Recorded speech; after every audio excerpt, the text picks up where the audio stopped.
예, 아침에 비가 많이 오는데 또 이렇게 오셔서 감사합니다. 아침에 오면서 생각나는 게, 야, 이 똑같은 건데, 어떨 때는 비가 되고, 어떨 때는 눈이 되는구나. 이게 날씨가 따뜻하니까 똑같은 건데 비가 되고, 추우니까 눈이 되고, 그 눈이 된 것을 비가 와서 또 눈을 녹고, 그러니까 이런 생각이 들더라고요. 참, 사람도 따뜻하게 대하면 비가 되고, 차갑게 대하면 눈이 되어서 어는구나, 이런 생각이 들었더라고요. 예, 이상 아침에 명상 시간 마치겠습니다. 참 그렇잖아요, 그죠? 눈이 와서 얼게 된 것을 똑같은 것이 비가 와서 또 그걸 또 녹이고, 이 전부 다 온도 차이잖아요. 그러니까 우리가 어떻게 어떤 사람이라도 어떤 사람 따뜻하게 대하면 그 사람도 따뜻하게 반응을 하는, 뭐 다 그런 건 아니더라고요. 어떤 진짜 강팍한 사람은 아무리 따뜻하게 대해도 사악하게 반응하는 사람이 가끔 있지만, 전체적으로는 어떻게 반응하느냐에 따라서 사람이 차갑게 되거나 따뜻하게 되거나 그렇게 되는 것들을 참 많이 봅니다. 그래서 우리 성도들이 이 세상을, 그리고 사람을 따뜻하게 잘 우리가 반응을 보이면은 이 세상도 따뜻하게 될 것 같습니다. 자, 사실은 뭐 오늘 이 예레미야와 바스훌 얘기인데요. 이것도 뭐 비슷한 어떤 그런 맥락이 보입니다. 자, 1절 보겠습니다. 이렇게 되어 있습니다. 임멜의 아들 제사장 바스훌은 여호와의 성전의 총감독이라. 자, 이 바스훌이라는 사람이 나오는데 이 제사장입니다. 이 제사장은 세습이죠. 자기가 뭐 열심히 노력해서 우리처럼 요즘 교역자처럼 신학교 들어가서 열심히 공부하고 소명받았다고 해서 제사장 되는 거 아닙니다. 제사장은 그 아론의 지파, 그 레위 자손 가운데 아론의 지파 가운데서만 되는 이 제사장 세습인데, 자, 그런데 이 제사장이기도 하지만 이 사람이 어마어마한 사람입니다. 누굽니까? 예루살렘 성전의 총감독입니다. 여러분 한번 생각해 보세요. 이 이스라엘 백성들의 삶의 중심 터전이 예루살렘 성전인데, 그 성전의 모든 것을 감독하는 사람이에요. 그러니까 이 시대는 신정주의잖아요. 그러니까 정치와 종교가 일치된 그런 국가입니다. 거기에서 성전의 총감독이라는 것은 실제적인 이 사람이 할 수 있는 권한과 권리와 의무는 어마어마하게 많을 겁니다. 굉장히 중요한, 어떤 지위적으로 높다라기보다 지위적으로 굉장히 중요한 자리에 있는 사람입니다. 총감독이니까. 자, 이 사람이 예레미야의 예언을 들었습니다. 그런데 예레미야 예언 내용이 뭡니까? 이 예루살렘 성전 너희들 망할 것이다, 이 얘기를 들었단 말이죠. 자, 우리 나중에 예레미야 29장인가 30장 그 정도 가면은 이 성전 총감독이 해야 되는 일 가운데 하나가 성전 경내의 질서를 유지하는 겁니다. 그러니까 우리가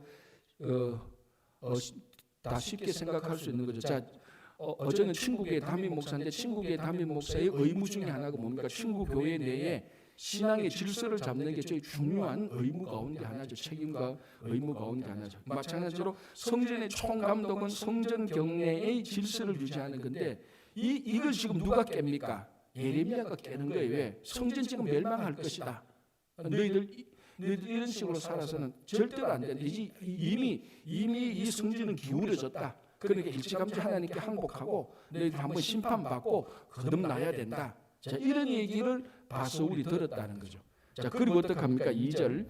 이에 바스훌이 선지자 예레미야를 때리고 여호와의 성전에 있는 베냐민 문 위층에 목에 씌우는 나무 고랑으로 채워두었더니, 자, 일단 다짜고짜 그 얘기를 듣자마자 바스훌이 선지자 예레미야를 데려와서 때리고 감옥에 가두고 착고에 채웠습니다. 이걸 그 이전 성경을 보면 착고에 채웠다 이렇게 됩니다. 자, 그리고 자 보십시오. 3절에 다음 날 바스훌이 예레미야를 목에 씌우는 나무 고랑에서 풀어주매.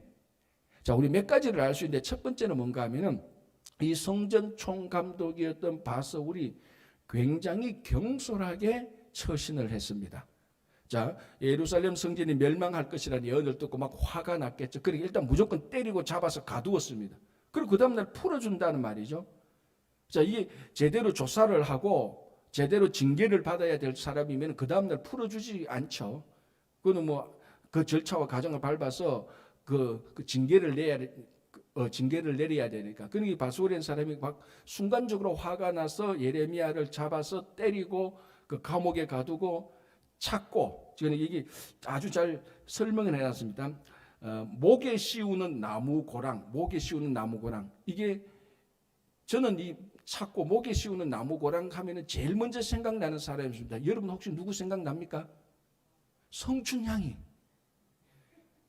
저는 그게 제일 생각나요. 변학도가 내게 수청을 들라 하니까 성춘향이 no, never 하니까 감옥에 가다서 이게 그 한 개 바로 찾고 바로 그거하고 똑같은 게 나무 2개 해가지고 목 쪽에는 동그랗게 해서 딱 먹고 나서 그 꼼짝하지 못하다. 성춘향이 가면은 그 착고를 에레미야가 하루 있었습니다. 그리고 그 다음날 풀어준 거예요. 그러니까 총감독이었던 바서울이 아마 에레미야의 그 예언을 듣고 이러다가는 이 성전의 질서가 무너진다고 굉장히 심각하게 여겼던 거예요. 그러니까 뭐 화가 나서 잡아서 때리고 착고에 채워서 그 다음날 보니까 우리말로 하면 이거 내가 이랬다가는 지금 이 징계 절차와 이 방법이 잘못됐다. 일단 풀어주자. 이건 지금 내가 막 화가 나서 했다. 이런 식의 지금 모습들이 보여주는 것입니다. 자, 3절. 다음 날 바서훌이 예레미야를 목에 씌우는 나무 고랑에서 풀어주매 예레미야가 그에게 이르되 여호와께서 너의 이름을 바서훌이라 아니하시고 마골 및 사빗이라 하시느니라. 자, 이름이 바뀌는 겁니다. 이름이 바뀐다는 것은 좋은 징조이기도 하고 나쁜 징조이기도 합니다. 대부분은 우리 성경에 보면 대부분 여러분들 성경에는 이름이 바뀔 때 훨씬 더 좋은 경우가 많이 있었어요. 야곱이 이스라엘로, 아브람이 아브라함으로 바뀌고 사레가 사라로 바뀌고 이렇게 이름이 바뀔 때 사실은 대체로 좋은 일이 많이 있었는데 항상 그런 건 아니죠. 자, 이 바서훌릿이 마골 및 사빗. 이 어감도 그래 썩 좋지 않죠. 골자가 들어가면 어감이 별로 안 좋아요. 마골 및 사빗. 이게 뭐냐면은 너는 많은 사람에게 두려움이 될 것이다라는 것입니다. 자, 이게 어떤 일인가 하면 그래서 4절 5절 보면은 이 하나님 4절 5절 6절 보면은 6절을 한번 볼게요. 거기에 잘 나옵니다. 6절에 바서후라 너와 너 집에 사는 모든 사람이 포로되어 옮겨지리니 너가 바벨론에 이르러 거기서 죽고 거기 묻힐 것이라. 그러니까 이 마골 및 사비에 대해서는 두려움이 되는데 이게 어떤가 하면은 이 바서훌에게 일어나는 일들이 다른 사람에게 다 두려움이 된다는 것입니다.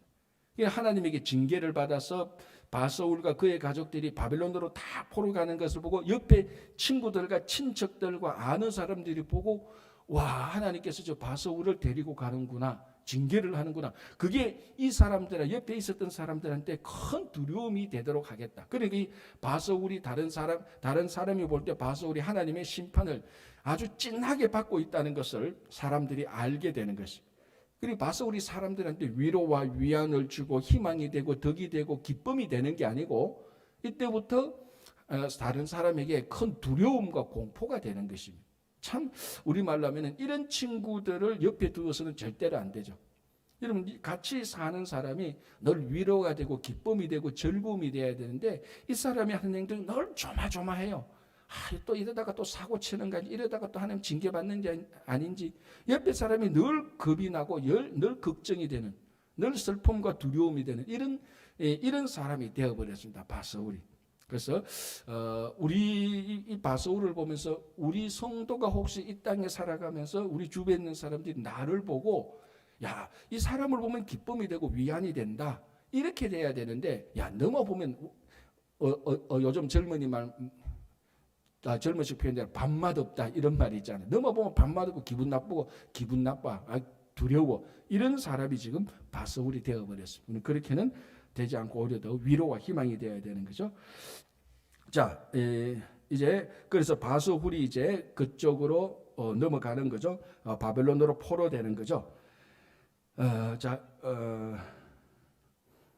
그리고 4절 한번 볼까요? 여호와께서 이와 같이 말씀하시되 보라 내가 너와 너의 모든 친구에게 두려움이 되게 하리니, 제가 방금 얘기했던 거죠. 그들이 그들의 원수들의 칼에 엎드려질 것이요 너의 눈은 그것을 볼 것이며 내가 온 유다를 바벨론 왕의 손에 넘기리니 그가 그들을 사로잡아 바벨론으로 옮겨 칼로 죽이라. 자, 바서울뿐만 아니라 이제 예루살렘 전체가 바벨론으로 넘겨간다. 자, 이건 뭐 20장까지 오늘 20장인데 계속해서 에레미야가 선포했던 말씀입니다.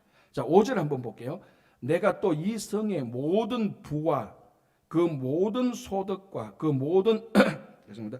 귀중품과 유다 왕들의 모든 보물을 그 원수의 손에 넘기리니 그들이 그것을 탈취하여 바벨론으로 가져가리라.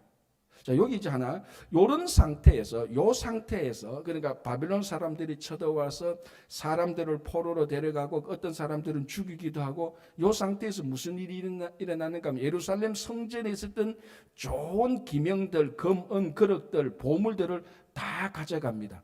자, 여러분, 우리가 다윗이 준비했고 솔로몬이 성전을 세울 때 그 두로 사람 히람이 와서 그 성전을 얼마나 아름답게 만들었습니까? 하나님께서 특별히 명령을 했습니다. 그 성전 기명들 하나하나 하나님께서 다 사이즈, 컬러, 재료 다 임명했던 겁니다. 그걸 이제 이 바빌론 사람이 싹 다 가져갔는데 이때에 지금 우리가 아는 대로 이때 언약궤가 어디론가 사라져 버렸습니다.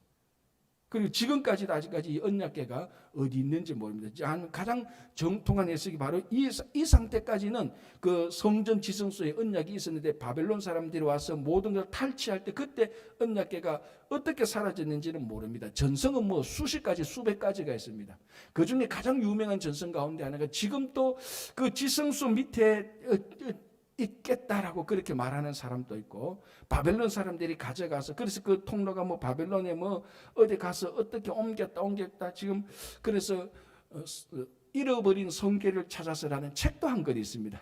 결국 전성을 이제 모아놓은 건데, 자, 중요한 것은 언약궤가 어디로 사라졌다는 것보다 그 성전 기명들을 다 가져갔습니다.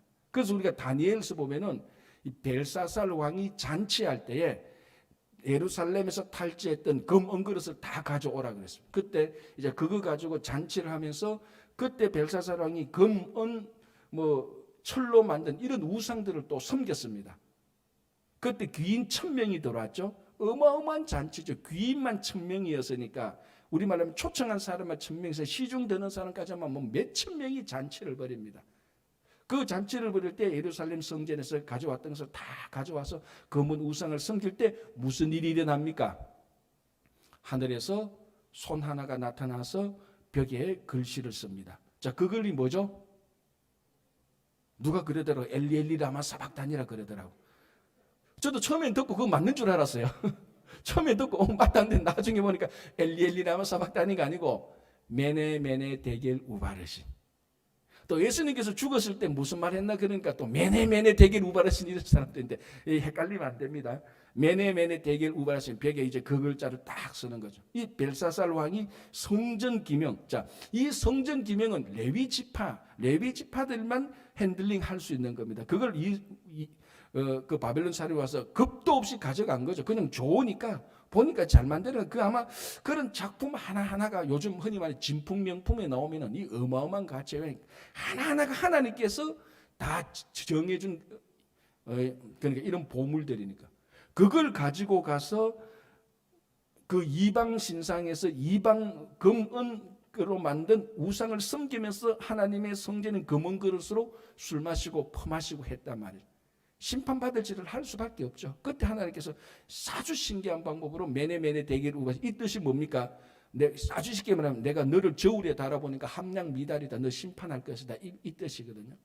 그때 그 원천이 바로 그러니까 바로 예레미야 20장에 나옵니다. 물론 이 성전을 가져간 것은 벨사살의 아버지 느부갓네살 왕이에요. 느부갓네살 아버지 왕이 느부갓네살이 가져간 걸 그 아들 벨사살이 있으니까 그렇게 잔치를 했는 그 비참한 사건이 오늘 예레미야 20장에서 이제 예언되어져 있는 것입니다.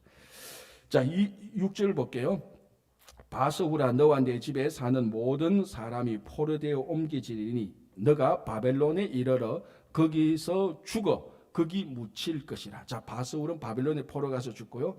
자, 그런데 왜 이렇게 되었느냐 한번 보겠습니다. 너와 너의 거짓 예언을 들은 너의 모든 친구도 그와 같으리라.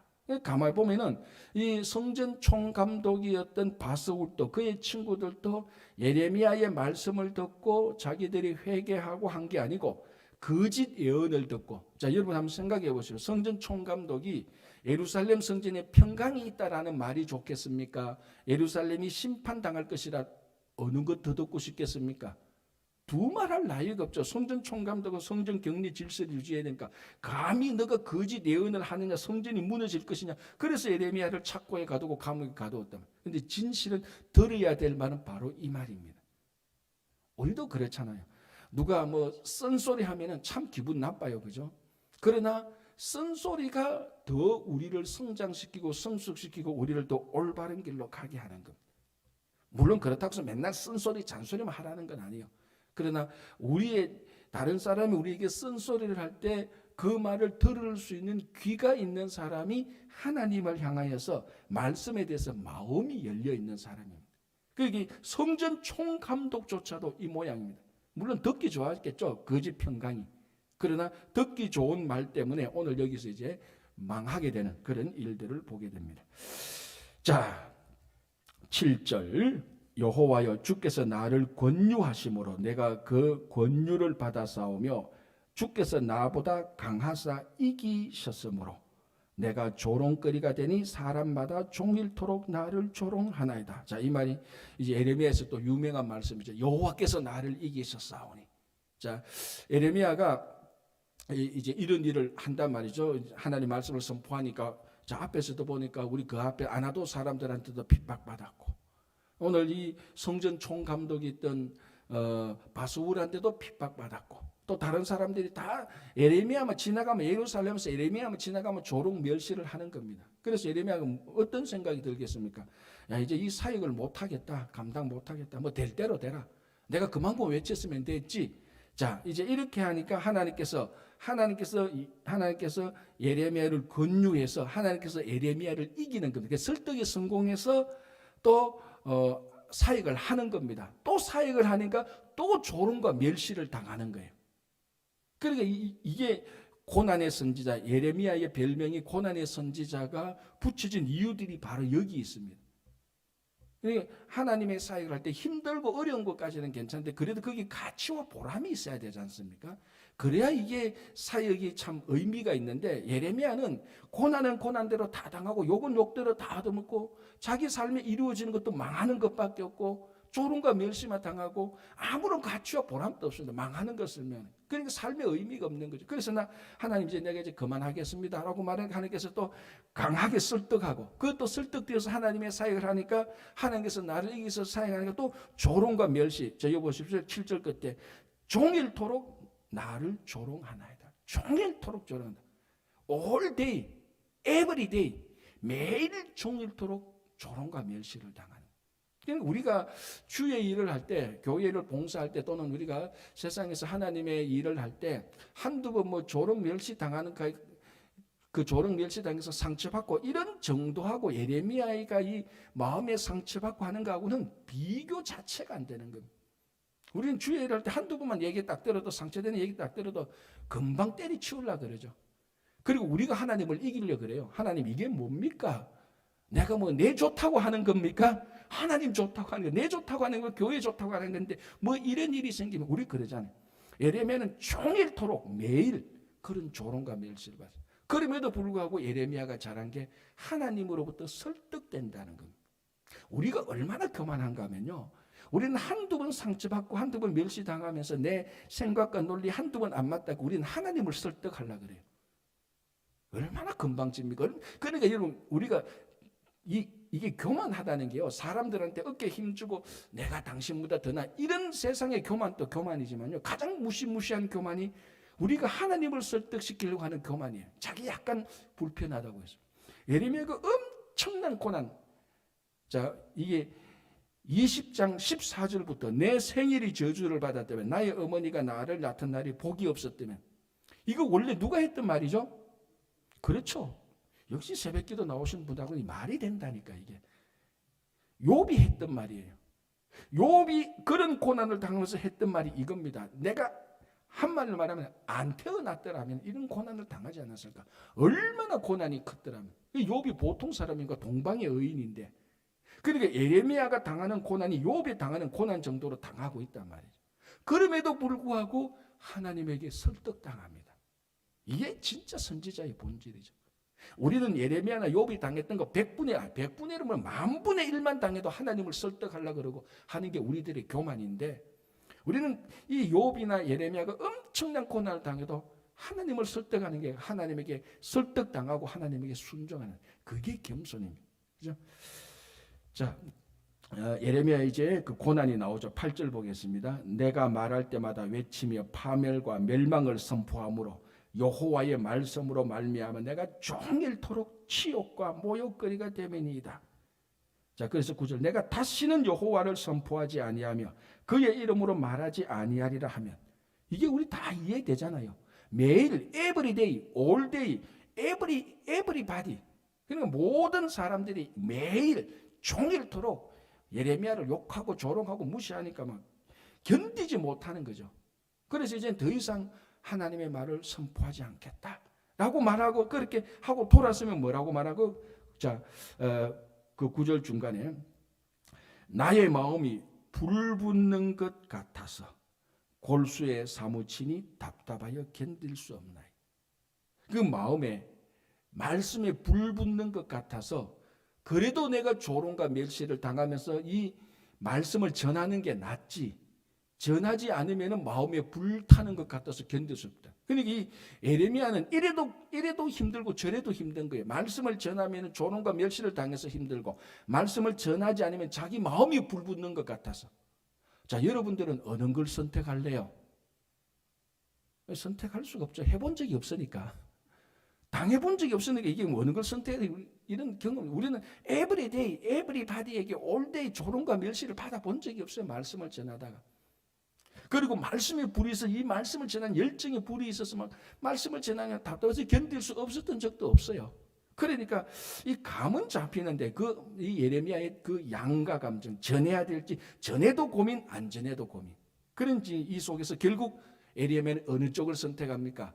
마음에 불붙는 것을 견디지 못해서 결국 또 말씀을 전하러 가는 거예요. 자, 여기 하나 중요한 게 이 예레미야의 마음이 불붙는 것 같다라고 말합니다. 유대인 전성에 의하면요, 이 말씀을 불과 그 불에 많이 비유하고 있습니다. 그래서 전성을 보면 이런 재미있는 얘기도 해요. 랍비가 진짜 말씀을 열심히 공부하는데 그 랍비로 새가 지나가다가 그 불타 죽었대요. 그 전성에 있는 거예요. 왜? 이 말씀이 불과 같아서 랍비가 말씀을 열심히 할 때 여기 그 불이 일어나는 거예요. 그래서 새가 지나가다가 불에 타 죽었다는 그런 전성이 있고 이 랍비가 열심히 말씀을 공부하는데 지붕에 불이 났다는 그런 전성도 있어요. 말씀이 진짜 불이 일어났어요. 그래서 이 말씀에 불에 많이 비유하는 그런 게 있습니다. 그래서 성경을 보면은 모세가 시내산에서 율법 말씀을 받을 때 하나님이 불 가운데 임했어요. 이 말씀과 불하고 이 말씀의 이 불과 같은 그 말씀이 어둠을 밝히고 어둠을 불사르고 그리고 우리한테 열정을 주는. 자, 여러분 그 누가복음 24장에 보면은 부활하신 예수님께서 누구를 만나죠? 엠마오로 가는 두 제자를 만납니다. 두 제자를 만날 때 예수님하고 이 엠마오로 가는 그 두 제자하고 무슨 대화를 합니까? 이 엠마오로 가는 두 제자가 예수님 누군지 모르고 야, 우리가 섬기던 한 분인데 그분이 십자가에 달려 돌아가서 우리가 뭐 낙담해서 엠마오로 갑니다 할 때마다 예수님께서 무슨 내용인지는 모르지만 성경을 풀어줬다 말합니다. 그때 이 사람들이 이제 마음에 얘기가 되어서 이제 어느 날 우리말로 하면은 다 식당 같은 데 가서 대화를 하고 예수님께서 사라지고 난 다음에 두 명의 제자가 뭐라고 말합니까? 서로 야, 우리가 그 사람이 우리 마음 성경을 풀어줄 때 우리 마음이 그렇죠. 뜨겁지 아니하냐라고 말했어요. 말씀이 들어올 때 이 두 명의 엠마오 제자들이 말씀이 하나님 예수님께서 말씀을 전가하고 말씀을 풀어줄 때 각자가 말은 안 했지만 각자가 마음의 뜨거움을 느꼈습니다. 이 말씀이 불이라니까. 오늘 여러분들 마음이 뜨거워야 되는데 보니까 냉랭하면 안 됩니다. 이 말씀을 읽을 때 좋은 의미로 불이 일어나야 됩니다. 그래야 말씀이 어둠을 밝히고 어둠을 쫓아내고 우리 안의 죄를 태우고 이 말씀이라는 거예요. 그래서 예레미야는 이 말씀이 안에 온전히 있은 거죠. 그래서 말씀을 전하지 않으면 불 붙는 것 같아서 견딜 수가 없는 겁니다. 우리도 이 안에 말씀의 불 하나는 다 들고 있어야 되는 겁니다. 말씀. 그래서 이 말씀을 말씀대로 살지 않으면 견디지 못하고 하나님의 말씀을 우리가 말씀과 함께 하지 않으면 견디지 못하고 그러는 사람이 되어야 되는 거죠. 그게 말씀이 있다는 증거가 되는 겁니다. 자, 그리고 이제 여기 에레미야가 당하는 어떤 고난들이 또 잘 나와 있죠. 한번 볼까요? 10절 보겠습니다. 10절. 나는 무리의 비방과 사방이 두려워함을 들었나이다. 그들이 이르기를 고소하라, 우리도 고소하리라 하오며 내 친한 벗도 다 내가 실족하기를 기다리며 그가 혹시 유혹을 받게 되면 우리가 그를 이기어 우리 원수를 갚자 하나이다. 자, 이 예레미야의 고난인데 이게 어느 정도인가 하면 친한 친구도 다 예레미야를 욕하고요. 이 사람들이 전부 다 예레미야를 어떻게 얘기했는가 하니까 이 11절 보니까 원수를 갚자 한다래. 그러니까 주변에 있는 사람들이 아무리 친한 것도 하나님의 말씀을 함께 공유하지 못한다면은 이 사람들이 때로는 원수로 되어버리는 것입니다. 친한 친구들이 예레미야를 가지고 원수를 갚자 이렇게 말을 하는 거예요. 얼마나 이 예레미야가 힘들고 어려웠었겠습니까? 그죠? 그래서 사실은 우리가 가끔 옛날에 그 신대원 다닐 때 그 전도사들이니까 다 열정해서 이렇게 저렇게 얘기하다가 함부로 얘기 못했던 사람이 두 사람이 있었습니다. 그게 욥하고 예레미야예요.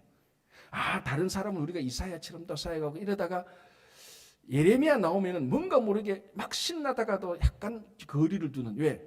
예레미야가 당했던 고난을 당하려고 생각하니까 끔찍하거든요. 지금 그러니까 이 예레미야가 고난의 선자, 오직 하나님의 말씀을 전하기 위해 사역을 했던 그 고난이 예레미야에서 나타나는. 이게 우리가 이런 선지자들의 고난과 핍박 때문에 그 전통이 말씀의 전통이 이어와서 지금 우리가 말씀을 듣고 예수를 믿고 구원을 얻은 것입니다. 그래서 우리가 듣고 있는 이 말씀을 전해줬던 우리 믿음의 선진들은요, 보면 어마어마하게 위대했던 사람들입니다. 그래서 우리가 제가 지난주에도 말씀드렸지만 이 예레미야가 선포했던 말씀의 의미도 참 중요하지만 또 뭐가 중요하다고요? 이분들의 삶도 참 중요한 겁니다. 말씀도 듣고 이런 분들의 삶을 본받고 그럴 때 이제 우리 신앙이 자꾸 성숙하는 거죠. 자, 그러면 하나님은 가만히 계시냐? 이제 11절에 하나님께서 나타나셔서 그 예레미야를 수치와 멸시를 주는 사람에게 도로 수치를 돌려주는 그런 일들이 나타납니다. 한번 읽어볼게요. 11절. 그러하오나 여호와는 두려운 용사 같으시며 나와 함께 하심으로 나를 박해하는 자들이 넘어지고 이기지 못할 것이오며 그들은 지혜롭게 행하지 못함으로 큰 치욕을 당하오리니 그 치욕은 길이 잊지 못할 것이니이다. 그러니까 우리가 예레미야처럼 욥처럼 심한 고난을 당해도 마지막 승리는 누구에게 있다? 예레미야에게 있다는 겁니다. 마지막 승리. 그러니까 그 마지막 승리를 가지고 마지막 승리를 거는 희망과 확신으로 사역을 하는 겁니다. 그래서 우리에게는 십자가의 승리가 있는 겁니다. 예수 그리스도께서 마지막 최종 승리, 그 승리를 완성한 십자가가 우리한테 확실하게 있기 때문에 힘들고 어려워도 지금 좀 희미하게 보여도 모든 상황이 부정적으로 보여도 최종 승리는 십자가에 있기 때문에 우리도 그 최종 승리를 믿고 이런 일을 감당해 나갈 수 있는 것입니다. 자, 12절 보시기 바랍니다. 그런 상황 가운데서 틈틈이 에레미야가 희망을 얻을 수 있는 게 바로 또 12절에 나옵니다. 의인을 시험하사 그 폐부와 심장을 보시는 만군의 여호와여, 나의 사정을 주께 아뢰어사온즉 주께서 그들에게 보복하심을 나에게 보게 하옵소서. 자, 두 가지. 먼저 아주 쉬운 것부터 이 예레미야가 다시 한번 심판권, 보복권을 하나님께 맡기고 있습니다. 하나님, 나를 이 멸시하고 조롱하는 내게 이 수치를 당하는 자들에게 하나님께서 하나님의 뜻대로 그들을 보복해 주소서. 자기는 절대로 보복하지 않고. 자, 그리고 12절 전반 부분에 의인을 시험하사 그 폐부와 심장을 보시는 하나님. 이게 예레미야에게 위로가 된다는 것입니다. 하나님, 세상 사람들은 다 모르도 진짜 내가 진짜 순수하게 하나님께서 전해준 말씀을 전합니다. 이거 전한다고 해서 내가 누구한테 인정을 받거나 어떤 사람을 내 편으로 끌어들이거나 내가 물질을 얻거나 신분이 높아지거나 그런 거 일체 없다는 것 하나님 아시지 않습니까? 이게 중요한 겁니다.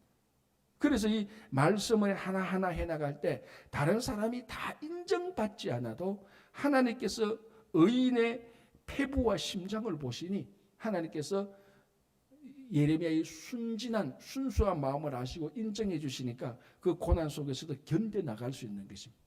이게 우리가 고난 속에서 끝까지 견딜 수 있는, 현실적인 삶 속에서 끝까지 견딜 수 있는 큰 위로와 힘입니다. 여러분, 우리가 우리 자신과 하나님을 속일 수는 없습니다. 우리 자신을 내면을 가만히 되돌아보면은 내가 이 일을 하는 게 약간이라도 나를 위해서, 나의 어떤 것을 위해서 하는 일인지, 아니면 순수하게 하나님을 위해서 하는 일인지, 하나님은 정확히 99.9% 아니라 100% 정확히 보고 계십니다. 그래서 우리가 앞에서 봤죠. 이미 폐부와 심장을 살핀다는 것은 앞에 이미 한번 나왔습니다. 하나님께서 그 고통과 모든 사람이 everybody, all day, every day 예레미야를 원수같이 여겼어도 그 의인의 폐부와 심장을 살피신 하나님은 네가 맞다라고 인정을 해줘. 그 확신에서 예레미야가 사역을 해나가는 것. 그래서 14절부터 욥이 받았던 그 고난을 당하면서 욥이 한탄했던 그 한탄이 저절로 나오는 겁니다. 욥만큼 고통스러웠다는 거죠. 그래서 14절에서 18절 보면은 욥의 이야기하고 하나도 다르지 않습니다. 욥이 자기가 태어날 때는 너무너무 어려울 때 자기 생일을 저주했던 것처럼 14절에 내 생일이 저주를 받았다면, 나의 어머니가 나를 낳던 달에 복이 없었다면, 막 이렇게 얘기하자. 그러나 미안하지만 예레미야는 태어나기 전부터 하나님으로부터 부르심을 받은 사람이에요. 이 소명감이죠, 소명감. 그래서 우리가 이 예레미야를 보면서 우리들의 삶의 어려움과 힘든 것이 충분히 이해되고, 야, 이게 내만 겪는 게 아니구나. 이 참 하나님의 사람이 되기 위해서는 이런 것을 겪는. 그래서 사도 바울이 우리가 하나님의 나라에 들어가려면 고난을 겪어야 된다라고 고난을 당연시했습니다. 자, 내일부터 우리가 사순절 들어갑니다. 애시 웬절에 사순절 들어가는데, 이 사순절은 특별히 고난을 의도적으로 감당하는 주간입니다. 의도적으로. 그래서 예수님의 고난에 동참하고 우리 믿음의 선지자들이 당했던 그 고난에 동참해서 이 고난의 신비스러운 의미를 통하여서 하나님을 만나게 되고 하나님이 내게 주시는 삶의 메시지를 여러분들이 잘 경험하시기 바랍니다. 기도하겠습니다. 하나님 감사합니다. 예레미야 선지자가 수치와 모욕을 당하면서 육체의 큰 고통을 당하면서 두 번 다시 하나님의 이름으로 말씀을 전하지 않겠다라고 선포했지만 그 마음에 말씀의 불이 더 뜨겁게 달구어서 하나님께서 예레미야를 이기셔서 예레미야가 또 사역하는 것을 보게 됩니다. 주님, 우리 삶 속에, 우리 마음 속에 말씀의 불이 늘 함께하여서 이 말씀의 불로 어둠을 밝히며 어둠을 물리치며 또 이 말씀의 불이 늘 우리 속에 있는 죄를 다 불살라서 늘 정결케 되고 우리 한 사람 한 사람이 이 시대를, 어두운 시대를 밝힐 수 있도록 열정으로 살아가기에 부족함 없이 인도해 주시옵소서. 주님, 우리 가운데 몸이 약한 여러분들이 있습니다. 특별히 김영환 장로님 주님께서 고쳐주시고 오늘 또 주님께서 회복시켜 주시고 가정과 일터와 자녀들과 또 재정으로 어려움 겪고 있는 사람들의 기도를 들어주시고 특별히 2월 28일 임직식을 통하여서 선출되어지는 또 귀한 임직에 또 인스톨되는 그 한 분 한 분을 통해서 주님 영광 받아주시옵소서. 특별히 코로나 기간 동안에 우리 자녀들 주님께서 꼭 살펴주시고 우리 주일학교 자녀들 이 코로나 기간 동안에 우리 교육자들의 많은 수고와 기도를 통해서 오히려 믿음이 더 자라고 더 지혜롭고 더 건강하게 우리 자녀들 주님 도와주시옵소서. 감사하오며 예수님의 이름으로 기도합니다. 아멘.